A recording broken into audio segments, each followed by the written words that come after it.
Martin, do you think businesses will welcome Chancellor George Osborne's moves on corporation taxes? Reflecting on the budget of 2012, the headlines that we've seen in the speech, yes, I think businesses, both local and national and international, will welcome the announcements.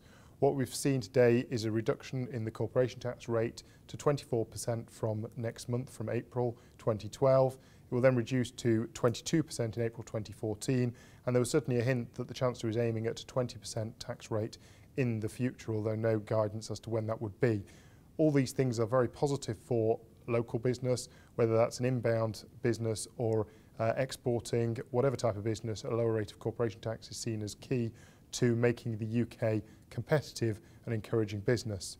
There's also talk about simplifying the tax system for small businesses. These are businesses that are generating turnover up to £77,000, the VAT threshold, and for sole traders in this position, they will be able to elect into a simpler and easier system which will be cash-based.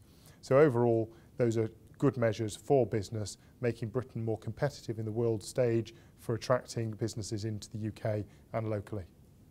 Martin, George Osborne's made a number of statements on the North West economy. Is this good news? Yes, it was really pleasing to see how the Chancellor did talk about the North West at quite a few points. First of all, he mentioned the investment of the Chinese into Liverpool and the enterprise zones, and how positive that is for the local economy. That's clearly something which is positive and good for us all.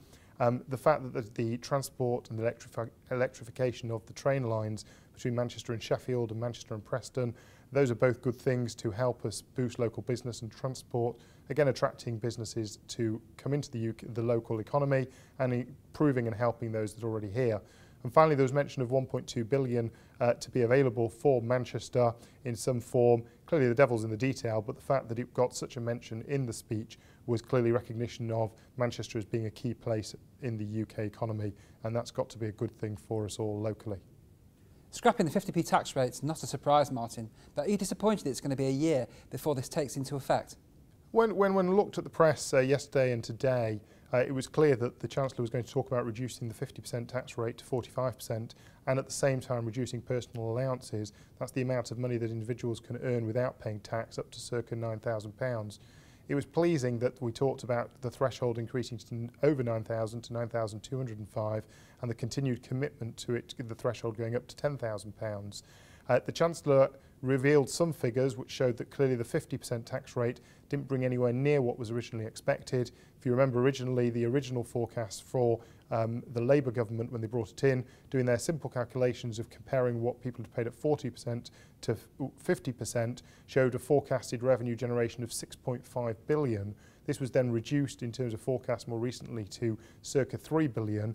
And now that's been shown as I think both the office, the OBR and the HMRC have both said that it will actually recover about £1 billion when one takes into account the lost revenue and the number of people that have been driven out of the UK as a result of that, and how 27% of businesses that responded to a recent survey of ours showed the 50% tax rate as being a single major deterrent to investment in the UK and our competitiveness.